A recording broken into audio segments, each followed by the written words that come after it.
بسم اللہ الرحمن الرحیم۔ والدہ کو فوت ہوئے ابھی ایک دن ہی ہوا تھا۔ قبر میں ان کی پہلی رات تھی کہ اسی رات خواب میں والدہ سینے میں شرابور نظر آئیں۔ میں نے پوچھا، کیا ہوا؟ آپ تو بہت نیک اور تہجد گزار تھیں۔ والدہ نے بمشکل تکلیف سے کراہتے ہوئے یہ وجہ بیان کی کہ اس وقت سارا گھر مہمانوں سے بھرا ہوا تھا اور وہ سب میری ماں کے غم میں شریک ہونے کے لیے آئے تھے۔ میری ماں جو عصر کے بعد انتقال کر گئی تھی اور اچانک ہی ان کی موت واقع ہو گئی تھی، ان کے غم میں شامل ہونے کے لیے یہ سارے محلے دار اور عزیز رشتہ دار وہاں پر جمع ہو چکے تھے۔ میں خود اپنی ماں کے غم سے نڈھال ہوا بیٹھا تھا اور اس وقت ان کے بارے میں ہی سوچ رہا تھا۔ میری ماں ایک بہت عظیم عورت تھی اور محلے میں ہر کوئی ان کی تعریف کر رہا تھا۔ اس وقت وہاں پر کوئی بھی ایسا شخص موجود نہیں تھا جو میری ماں کی بدتعریفی کر رہا ہو یا اسے میری ماں سے کوئی مسئلہ ہو۔ میں اس وقت ماں کی میت کو دیکھتے ہوئے ان کے بارے میں سوچتا چلا جا رہا تھا اور میرا دل غم سے بھرتا جا رہا تھا۔ میں جانتا تھا آج کے بعد یہ مہربان اور خوبصورت چہرہ کبھی دکھائی نہیں دے گا۔ یہ چہرہ منو مٹی دب جائے گا اور دوبارہ کبھی دیکھنا نصیب نہیں ہوگا۔ آنسو میری آنکھوں سے بہے جا رہے تھے اور میں اماں کے غم سے بوجھل ہوا جا رہا تھا۔ اس وقت دل بہت اداس تھا، یہاں تک کہ کوئی میرے پاس آ کر بیٹھتا اور افسوس کا اظہار کرتا تو میں چپ چاپ اس کی شکل دیکھتا رہتا۔ مجھے اماں کے غم نے نڈال کر رکھا تھا اور میں چپ چاپ ایک طرف بیٹھا ہوا تھا۔ ہر کوئی اگر مجھ سے افسوس کر رہا تھا کیونکہ میں اماں کا اکلوتا بیٹا تھا۔ اماں کے کوئی اور اولاد نہیں تھی، اس لیے پرسہ دینے والے میرے قریب آ کر بیٹھتے، اماں کے لیے اظہار افسوس کرتے اور ان کے لیے دعائے مغفرت کرتے۔ میں چپ چاپ اماں کا پرسہ وصول کر رہا تھا۔ اسی اسرا میں اماں کے جنازے کا وقت ہو چکا تھا اور میرا ضبط شاید یہی تک تھا۔ جیسے ہی اماں کا جنازہ اٹھایا گیا، آنسو میری آنکھوں سے بہنے لگے تھے اور اس وقت مجھے کچھ سجائی نہیں دے رہا تھا۔ میرے ساتھ موجود لوگ مجھے دلاسا دیتے ہوئے دونوں ہاتھوں سے پکڑ کر چلتے جا رہے تھے۔ مجھ میں تو اتنی ہمت ہی نہیں تھی کہ میں اماں کے جنازے کو کندھا دے سکتا۔ اماں کے جنازے کے ساتھ میں ڈھیلے انداز میں مردہ قدم اٹھاتے ہوئے میں چلتا جا رہا تھا۔ آج کے بعد میرا اس دنیا میں کیا ہوگا؟ میرا اس دنیا میں کیا رہ جائے گا؟ میری ماں تو اس دنیا سے چلی گئی اور میں بھری دنیا میں اکیلا رہ گیا۔ اب میں کیا کروں گا؟ طرح طرح کے سوال میرے دماغ میں آ رہے تھے۔ ایسے خیالات میری توانائی کو نچوڑ رہے تھے اور میں روتے ہوئے چلتا جا رہا تھا۔ اماں کی تدفین کا مرحلہ میرے لیے ایک بہت بڑا امتحان ثابت ہوا تھا۔ اس وقت میں غم سے بوجھل اماں کے اوپر کانپتے ہوئے ہاتھوں سے مٹی ڈال رہا تھا۔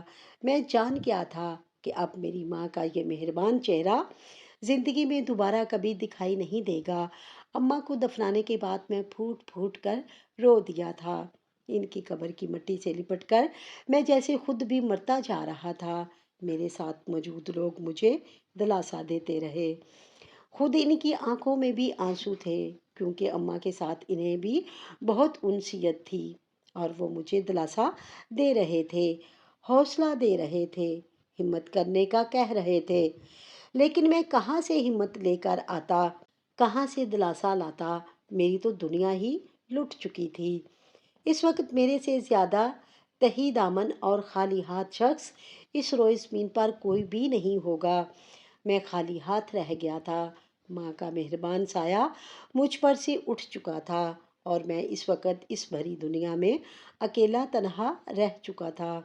اس حقیقت کے احساس نے میری جان کو اغوا کر دیا تھا اور میں جانتا تھا کہ آئندہ آنے والی زندگی میرے لیے بہت مشکل ہوگی۔ تدفین کے بعد کافی لوگ اپنے اپنے گھروں کو جا چکے تھے۔ میں بھی اپنے گھر آ گیا اور اس کمرے میں آ کر بیٹھ گیا جہاں میری ماں کا بستر لگا ہوا تھا۔ میں وہاں پر بیٹھ کر اماں کے بستر پر ہاتھ پھیرنے لگا۔ ابھی بھی اماں کا لمس وہاں پر تازہ محسوس ہو رہا تھا۔ یوں لگ رہا تھا جیسے ابھی ابھی اٹھ کر گئی ہوں۔ اماں کے بستر سے ان کی خوشبو آ رہی تھی اور یوں محسوس ہو رہا تھا کہ جیسے ابھی وہ کہیں سے آئیں گی اور مجھے پکاریں گی اور کہیں گی، شہراز بیٹا، بازار سے کچھ سامان لانا ہے، لے آؤ۔ اور میں فوراً اٹھ کر سعادت مندی کے ساتھ اماں سے لسٹ لے کر بازار چلا جاؤں گا۔ لیکن یہ میرا صرف خیال تھا۔ اماں اس خیال اور اس حقیقت کی دنیا سے بہت دور جا چکی تھیں، جہاں تک میری رسائی ممکن بھی نہیں تھی۔ شاید قیامت کے دن میں اپنی ماں سے مل پاؤں، اس دنیا میں زندہ رہتے ہوئے تو یہ ممکن نہیں ہے۔ میں اماں کے بستر پر ہی نیم دراز ہو گیا، آنکھیں بند کر کے ان کے تکیے پر سر رکھ کر لیٹ گیا۔ اس تکیے میں سے اماں کی خوشبو آ رہی تھی جو مجھے سکون پہنچا رہی تھی۔ میں اماں کی گزری زندگی کے بارے میں سوچنے لگا اور ماضی میری آنکھوں کے سامنے گھومنے لگا۔ میرا نام شہراز ہے اور میں اس وقت 21 برس کا ہوں۔ میں تقریباً 6 مہینے کا تھا۔ میرے والد صاحب کا انتقال ہو گیا۔ میرے والد صاحب ایک گورنمنٹ کے ادارے میں نوکری کرتے تھے اور ایک اچھے عہدے پر فائز تھے۔ ان کی تنخواہ کی بدولت گھر کا خرچہ آسانی سے چل جاتا تھا، لیکن میری پیدائش کے فقط 6 ماہ کے بعد ہی ان کا انتقال ہو گیا۔ اماں کی تو جیسے دنیا ہی لٹ گئی تھی، کیونکہ والد صاحب کے ساتھ ان کی زندگی بہت اچھے طریقے سے گزر رہی تھی اور خوشیوں کے ہنڈولے میں جھول رہی تھی۔ اماں جوانی میں ہی بیوہ ہو گئیں، سفید چادر اوڑھ کر بیٹھ گئی۔ ابا کو بہت یاد کرتی تھی اور روتی رہتی۔ عدت کے دن بہت مشکل سے گزارے تھے۔ ابا کے انتقال کے بعد رشتہ داروں نے ویسے ہی منہ موڑ لیا تھا۔ اس مکان کا ہی آسرا تھا جس کی بدولت اماں کا گزارا ہونے لگا۔ اماں نے مکان کو آدھا حصہ کرائے پر دے دیا اور سلائی مشین سنبھال لی۔ انہوں نے کسی سے بھی نہ تو مدد مانگی تھی اور نہ ہی کسی کا احسان لیا تھا، بلکہ وہ آرام سے اپنی محنت کرتی اور جتنی اجرت ان کو ملتی اسی میں ہی وہ گھر کا خرچ کرنے کی کوشش کرتی۔ میں چونکہ چھوٹا سا تھا، اماں کو گھر سنبھالنا اور مجھے بھی سنبھالنا اور اس کے ساتھ ساتھ سلائی کرنا بہت مشکل لگ رہا تھا، لیکن آہستہ آہستہ اماں کو عادت ہوتی گئی۔ ابا کی یادوں کے سہارے انہوں نے اس کڑوی حقیقت کو گزارنے کا سوچ لیا۔ ابا کی پینشن آتی تھی جس کی بدولت اماں کا ہاتھ سیدھا رہتا تھا۔ میں تھوڑا بڑا ہوا تو اماں نے مجھے اسکول داخل کروا دیا۔ خرچے بڑھ گئے، اسی وجہ سے اماں نے سلائی کا کام زیادہ کرنا شروع کر دیا۔ دن آہستہ آہستہ کر کے گزرتے لگے تھے اور وقت اپنی رفتار چلتا جا رہا تھا۔